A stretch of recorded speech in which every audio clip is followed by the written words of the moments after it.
For the past few years, the Georgia Bulldogs have desperately been trying to win a championship, and they've gotten close a few times. And in 2017, they lost the national championship in gut-wrenching fashion, as true freshman Tua Tagovailoa came off the bench in the second half to lead Alabama to a 13-point comeback victory. They faced the Crimson Tide the next year in the 2018 SEC Championship, and once again they lost to a backup quarterback when Jalen Hurts came off the bench and led Alabama to a comeback victory. After those two losses, Georgia began falling off a little bit, and their star quarterback Jake Fromm started to decline. Fromm's decline was pretty rough, as he went from a potential first-round pick in 2018 to a fifth-round pick in the 2020 NFL Draft. Over the past couple of years, the one thing keeping the Bulldogs from being a legitimate championship contender is their quarterback play. And that is no disrespect to Jake Fromm, because I believe he is a very solid quarterback who could have a nice career as a backup in the NFL. I just don't believe he has played that great for the last, let's say, 2 years. However, Georgia may have found their answer at quarterback in Wake Forest transfer Jamie Newman. On January 11th of this year, Newman announced he was enrolling at Georgia as a graduate transfer after Jake Fromm announced he was going pro. Since announcing his plans to join the Bulldogs, he has gained a ton of hype, and many people are excited about Georgia's potential with Newman under center. CBS Sports has really bought into the hype, giving Newman the third highest Heisman odds at 10-1. If you're a Georgia fan, you might be asking yourself, how good is Jamie Newman, and is he really worth the hype? Well, let's see. When watching Jamie Newman, one thing you have to keep in mind is the system he's playing in and the teammates he's surrounded by. Wake Forest ran a very interesting vertical offense consisting of delayed RPOs, delayed read options, and they were very, very aggressive when their receivers were in one-on-one situations down the field.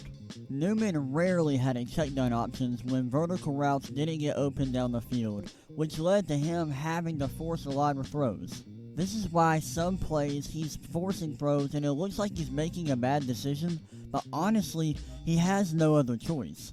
The coaches at Wake Forest were not putting him in a position to succeed. I also have to mention the play of his teammates, because his receivers were very unreliable this season. Newman only had one reliable target this season, Sage Surratt. Surratt was a stud this season, and did a great job of beating press man coverage and allowing Wake Forest to create some big plays deep down the field. But aside from him, no one was making plays, and a lot of Newman's receivers struggled to get open. Although Wake Forest's system was not good, Jamie Newman does deserve some of the blame, because there were a few plays this season where he made some really bad reads, which led to turnovers. Newman also struggled with inconsistent mechanics this year, and there were a lot of throws where he wasn't using his legs, putting a lot of stress on his arm, which impacted his accuracy and ball placement. If Newman works extremely hard in the offseason and improves these parts of his game, he has a chance to be very good next season, because there was a lot to like about his film. This first play is against North Carolina, and UNC is running man coverage with their weak side linebacker in a hook zone.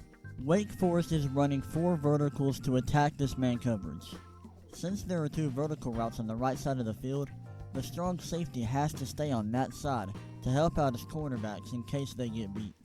Wake Forest also has their tight end running a vertical route up the middle of the field, forcing the free safety to stay inside to cover that route, leaving that corner at the bottom of the screen on an island. The corner gives up an outside release, and now Wake Forest has an opportunity to make a big play happen. For this throw to be a completion, Malik Newman has to place the ball in the right spot, because if he puts the ball on the inside, the cornerback has a chance to make a play on the ball. But if he puts the ball on the outside towards the boundary, this has a chance to be a completion. He makes the perfect throw.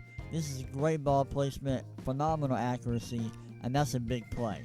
That's a high-level throw right there. I like it. Here's another play from the North Carolina game in the second quarter. Wake Forest is running trips to the right side of the field, but this play is a disaster for North Carolina's defense. Wake Forest is running a fake screen with 2 vertical routes out of trips on the right side of the field, and they have their tight end also running a vertical route on the left side of the field. Wake Forest defense is all out of sorts, and they're trying to make adjustments, and it looks like they're trying to rotate, but they aren't able to do all this in time, and now they are done. Both of the weak side linebacker and the strong safety come down to try to stop the screen, and since North Carolina is running in cover 3, the free safety has to pick up this vertical route. However, the free safety takes a step forward. Now he's out of position. Malik Newman sees this. He unloads the ball. I wish the ball placement on this throw was a little bit better because it should have been farther out. Nevertheless, this is a great read, a very good throw, and it leads to a touchdown. I'm intrigued by Malik Newman because I believe he has the physical tools to be a good quarterback for Georgia next year. He has the arm strength. He has the mobility. And on that one play where he made that throw along the boundary, that's a high-level throw, and I love the ball placement there. Although his physical tools are really good, I do have some questions about him, including his decision-making and his ability to go through his progressions, because he just wasn't asked to do that at Wake Forest. Although his physical tools are really good, I just don't think he has the ability to go through his progressions, and I don't think his decision-making is good enough to elevate Georgia's offense to a level where they can contend for a national championship. Georgia fans, listen to me. Be cautiously optimistic about Jamie Newman, because yes, he can make throws that Jake Fromm could never even dream of making, and he's going to probably make Georgia's offense more dangerous than it's been in years because he has the ability to scramble and make plays with his legs. But he has not mastered the game mentally. He has not really taken that next step in the mental aspect of football, and I think he's got a ways to go there. There were too many mistakes I saw on film from him, and although there were some nice throws and some throws where he showed off his arm strength, there were a lot of plays where he made mistakes, and there were some really bad turnovers, and he's got to clean that up. I don't think Jamie Newman is going to be able to elevate his game enough to where he's playing at a Heisman level, and I don't think Georgia fans should expect that at all. I think Jamie Newman is a solid quarterback, and he's a good college quarterback, and he's got the physical tools. But like I've said, and like I've mentioned multiple times in this video, he has not shown the ability to go through his progressions, and he has shown that he is a little bit of a bad decision maker at times. I think he's got to clean that up. If he does, he has a chance to be a good quarterback for Georgia next year. I just don't think it's likely, and I think he's got a lot of growing to do.